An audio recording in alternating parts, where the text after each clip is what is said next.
வணக்கம் நண்பர்கள். 2026 சட்டமன்ற தேர்தலில் நாம் தமிழர் கட்சி மிகப்பெரிய பின்னடைவை சந்திக்க போகிறது. அதை பற்றி சுருக்கமாக பார்க்கலாம். சேனல் பார்க்குற நீங்கள் சப்ஸ்கிரைப் பண்ணி எங்களுக்கு வீடியோ போடுறதுக்கு உதவி பண்ணுங்கள். சரி, வீடியோக்குள்ளே போகலாம். 2026 சட்டமன்ற தேர்தலுக்கு சீமானுடைய நாம் தமிழர் கட்சியை முடக்கணும் அப்படிங்கிறது திராவிட முன்னேற்ற கழகத்தினுடைய எண்ணம். அதை கொஞ்சம் கொஞ்சமாக நிறைவேற்றிருக்காங்க. அதற்கு காரணம் என்ன அப்படின்னு பார்த்தீங்கன்னா, வெற்றியை நிர்ணயம் செய்கிறது ஒரு 2% 4% வாக்குகள் தான் வெற்றி நிர்ணயம் செய்தது கடந்த கால ஆட்சி தேர்தல் முடிவுகள். அதன் அடிப்படையில் நாம் தமிழர் கட்சிக்கு 4%லிருந்து தற்பொழுது 8% வாக்குகள் இருக்கு. அந்த கட்சியை முடக்குவதன் காரணமாக அந்த திராவிட முன்னேற்ற கழகத்தினுடைய வெற்றியை எளிதாக்கலாம் அப்படின்னு சொல்லிட்டு தமிழக முதலமைச்சர் மு.க. ஸ்டாலின் அவர்கள் முடிவு பண்ணியிருக்கிறாரு. அதன் அடிப்படையில் தான் தன்னுடைய அதிகார பலம், பணபலம் இதையெல்லாம் வைத்து சேட்டலைட் ஊடகங்களையும் டிஜிட்டல் ஊடகங்களையும் நாம் தமிழர் கட்சியினுடைய விளம்பரம், அந்த கட்சியினுடைய போராட்டம், வளர்ச்சி, சீமானுடைய ஒவ்வொரு நடவடிக்கைகளையும் சேட்டலைட் ஊடகங்களுக்கும் டிஜிட்டல் ஊடகங்களுக்கும் தெரியாமல் அதை அப்புறப்படுத்தும் முயற்சியில் திராவிட முன்னேற்ற கழகம் ஈடுபட்டிருக்கிறது. அதில் ஓரளவு வெற்றியும் பெற்றிருக்கிறது. இதே நிலை தான் அண்ணா திராவிட முன்னேற்ற கழகத்துக்கும் இதே ஒரு நிலைமை தான் ஏற்பட்டிருக்கிறது திராவிட முன்னேற்ற கழகத்தினுடைய ஆட்சியாளர்களால். ஆனால் அண்ணா திராவிட முன்னேற்ற கழகம் ஒரு வளர்ந்த ஒரு வளமான கட்சி.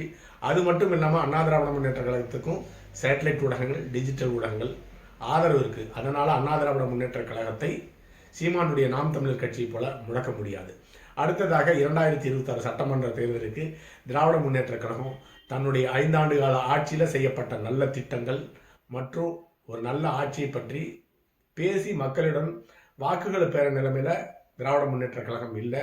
அதற்கு காரணம் ஒரு பொய்யான ஆட்சியை, மோசமான ஆட்சியை தான் திராவிட முன்னேற்ற கழகம் நடத்தியிருக்குது. அதனால பணம் பணம் பணம் பணத்தை மட்டுமே முழுமையாக நம்பி திராவிட முன்னேற்ற கழகம் 2026 சட்டமன்ற தேர்தலை சந்திக்க போகுது. ஒரு ஓட்டுக்கு 10,000 ரூபாய் கொடுத்து ஜெயிக்க வேண்டிய கட்டாயத்தில் தான் திராவிட முன்னேற்ற கழகம் இருக்குது. சரி, சீமானுடைய சறுக்கல் எந்த இடத்துல ஆரம்பிச்சது அப்படின்னு பார்க்கலாம்.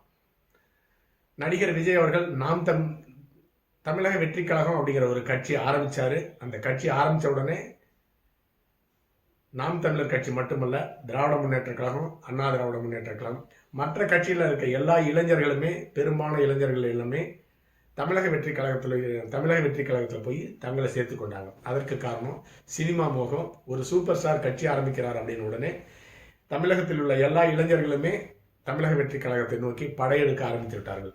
அந்த அடிப்படையில் நாம் தமிழர் கட்சிக்கு இருந்த 8% வாக்குகளில் 4% வாக்குகள் இளைஞர்களை கொண்டது. அந்த இளைஞர்கள் எல்லாமே தமிழக வெற்றி கழகத்தை நோக்கி படையெடுக்க ஆரம்பித்து விட்டார்கள்.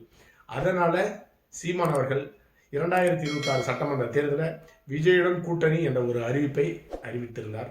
அந்த இடத்திலிருந்து சீமான் அவர்களுடைய சறுக்கல் ஆரம்பித்து விட்டது என்று எடுத்துக்கொள்ள வேண்டாம். ஏன்னு கேட்டீங்கன்னா, சீமான் அவர்களுடைய தனித்தன்மை எந்த கட்சியுடன் கூட்டணியும் இல்லை. அதாவது தேமுதிக சேர்ந்த விஜயகாந்தை போல அண்ணா திராவிட முன்னேற்ற கழகத்துடன் கூட்டணி கிடையாது. மக்களுடன் தான் கூட்டணி சொல்லிட்டு விஜயகாந்த் அவர்கள் அறிவித்திருந்தார். அதை போலவே கடந்த காலத்தில் செய்ததுனால ஓரளவுக்கு வெற்றியும் பெற்றார். என்னைக்கு அண்ணா திராவிட முன்னேற்ற கழகத்துடன் விஜயகாந்தினுடைய தேமுதிக கூட்டணி வைத்ததோ அன்றையிலிருந்து அந்த கட்சி அழிய ஆரம்பித்து விட்டது. அதை போலவே தமிழக வெற்றி கழகம் ஒரு கட்சியை விஜய் ஆரம்பித்த உடனே தங்களிடம் இருக்கிற இளைஞர்கள் எல்லாமே அங்கே படையெடுத்துட்டான்னு தெரிந்து கொண்ட சீமான் அவர்கள் விஜயுடன் கூட்டணி அப்படின்னு அறிவித்து தனக்குத்தானே ஒரு பின்னடைவை ஏற்படுத்தி கொண்டார். இந்த பின்னடைவு ஒரு தற்காலிகமானது என்று தான் எடுத்துக்கொள்ள வேண்டும். ஏன் அப்படின்னா, 2026 சட்டமன்ற தேர்தலில் சீமானுடைய நாம் தமிழர் கட்சி 4% வாக்குகளை பெறும். தமிழக வெற்றி கழகம், விஜயனுடைய தமிழக வெற்றி கழகம் 8% வாக்குகளை பெறும். இது 2026 சட்டமன்ற தேர்தல் வரை தான். தேர்தலுக்கு பிறகு நிலைமை அப்படியே தலைகீழாக மாறும். சீமானுடைய நாம் தமிழர் கட்சிக்கு 8% மக்களுடைய ஆதரவு கிடைக்கும். விஜயனுடைய தமிழக வெற்றி கழகத்துக்கு 4% மக்கள் ஆதரவு தான் கிடைக்கும். காரணம், விஜய் அவர்களுடைய அரசியல் செயல்பாடு. கட்சி ஆரம்பித்து 1.5 வருஷம் ஆச்சு. இன்னும் ஒரு சூப்பர் ஸ்டார் எப்படி இருப்பாரோ அப்படிதான் நடந்து கொண்டிருக்கின்றார் நடிகர் விஜய் அவர்கள். தமிழகத்தில் தினந்தோறும் பேசுறதுக்கு, போராடுறதுக்கு ஏராளமான பிரச்சனைகள் டெய்லி வந்துகிட்டே இருக்கு திராவிட முன்னேற்ற கழகத்தினுடைய ஆட்சியில். அந்த பிரச்சனைக்கும் தன்னுடைய ரியாக்ஷன் எதுவுமே பெரிய அளவில் காட்டாத நடிகர் விஜய் அவர்கள் எப்பயாவது தோன்றி எப்பயாவது வீட்டை விட்டு வெளியே வந்து ஒரு ஃபோட்டோ ஷூட் நடத்திட்டு உள்ளார போய் ஒண்டிக்கிறாரு. அப்படிப்பட்ட நிலையில் இருக்கிறதுனால கண்டிப்பாக மக்கள் அவரை முழுமையான அரசியல்வாதியாக ஏற்றுக்கொள்ள மாட்டார்கள். 2026 சட்டமன்ற தேர்தலில் இளைஞர்களுடைய வாக்குகளை வேணா ஓரளவுக்கு பெற முடியும். தேர்தலுக்கு பிறகு நிறைத்து இருக்க மாட்டார் விஜய் அவர்கள். விஜய் அவர்களுக்கு அரசியல் புரிதலும் கம்மியா இருக்கு. அடுத்தவர் சொல்றதை ஏற்றுக்கொள்ள நிலையிலும் விஜய் இல்லை அப்படிங்கிறது தான் அவருடைய செயல்பாடு காட்டுகிறது. அதனால 2026 சட்டமன்ற தேர்தலுக்கு பிறகு சீமானுக்கு 8% மக்களுடைய ஆதரவும் விஜய் அவருக்கு 4% வாக்குகளையும் பெறும். தேர்தல் முடிந்த பிறகு எப்படி ஆந்திராவுடைய சூப்பர் ஸ்டார் சிரஞ்சீவி அவர்கள் கொஞ்சம் கொஞ்சமாக அரசியலிருந்து ஒதுங்க ஆரம்பித்து விட்டாரோ, அதே போல தமிழகத்தினுடைய 2வது சூப்பர் ஸ்டார் கமலா அவர்கள் தேர்தலுக்கு பிறகு எப்படி காணாமல் போயிட்டாரோ, அதே போலவே விஜய் அவர்கள் 2026 சட்டமன்ற தேர்தலுக்கு கொஞ்சம் கொஞ்சமாக காணாமல் போய்விடுவார். தமிழக வெற்றி கழகம் என்ற கட்சி காரைய ஆரம்பித்து விடும். அதே போலவே திராவிட முன்னேற்ற கழகம் தன்னுடைய இருக்க பணத்தையும் அதிகார பலத்தையும் கொண்டு தன்னுடைய ரோட் ஷோ, போராட்டம், ஆர்ப்பாட்டம், அதனுடைய பெண்கள்லாம் கூட்டிகிட்டு போய் குரூப் டான்ஸ் ஆடுறது, ஃபோட்டோ ஷூட் நடத்துறது, இதை எல்லாமே 2026 சட்டமன்ற தேர்தல் வரும் பலமாக தன்னுடைய பணத்தை கொண்டு சேட்டலைட் ஊடகங்களில், டிஜிட்டல் ஊடகங்களில் ஒளிபரப்பிக் கொண்டிருக்கும். இருந்தாலும் திராவிட முன்னேற்ற கழகத்திற்கு மக்கள் ஓட்டு போட மாட்டார்கள். 2026 சட்டமன்ற தேர்தலில் திராவிட முன்னேற்ற கழகம் அதன் கூட்டணியும் மிகப்பெரிய தோல்வியை சந்திக்கப் போகிறது. அதற்கு காரணம் கடந்த 4 ஆண்டுகளாக திராவிட முன்னேற்ற கழகத்தினுடைய மோசமான ஆட்சி, சட்டம் ஒழுங்கு, கள்ளசாராயம், போதைப் பொருள், இது எல்லாமே பல மடங்கு பெருகி இருக்கிறது மட்டுமில்லாமல் ஊழல் அதைவிட மோசமான நிலையை பெருகியிருக்கிறது. கடந்த தேர்தலின் போது அவங்க சொன்ன எந்த விதமான தேர்தல் வாக்குறுதியிலையும் 5% கூட நிறைவேற்றவில்லை. அப்படியே இருக்குது. அதுதான் அதற்கு காரணம்.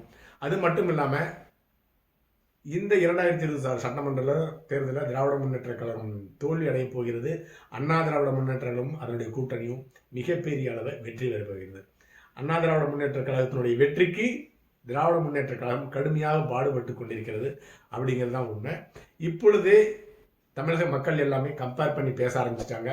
கடந்த அண்ணா திராவிட முன்னேற்ற கழகத்தினுடைய எடப்பாடி பழனிசாமியினுடைய 4.5 வருஷத்தினுடைய ஆட்சியும் தற்பொழுது நடந்து கொண்ட திராவிட முன்னேற்ற கழகத்தினுடைய 4.5 வருஷத்தினுடைய ஆட்சியும் ஒப்பிட்டு பார்த்து பேச ஆரம்பித்து விட்டார்கள். அது மட்டும் இல்லாமல் மு.க. ஸ்டாலினுடைய தற்பொழுதைய 4.5 ஆண்டு கால ஆட்சி ஒரு விடியல் ஆட்சியெல்லாம் கிடையாது.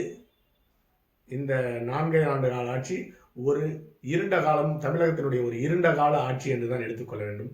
அதனால் 2026 சட்டமன்ற தேர்தலில் திராவிட முன்னேற்ற கழகம் தோல்வியடைய போகிறது. அண்ணா திராவிட முன்னேற்ற கழகம் வெற்றியடைப் போகிறது. அது மட்டும் இல்லாமல் சீமானுடைய வளர்ச்சியை இந்த தேர்தலுக்கு தங்களுடைய ஊடக பலத்தை கொண்டு திராவிட முன்னேற்ற கழகம் முடக்க பார்க்கிறது என்பதுதான் உண்மை. அடுத்த பதிவில் சந்திக்கலாம். நன்றி.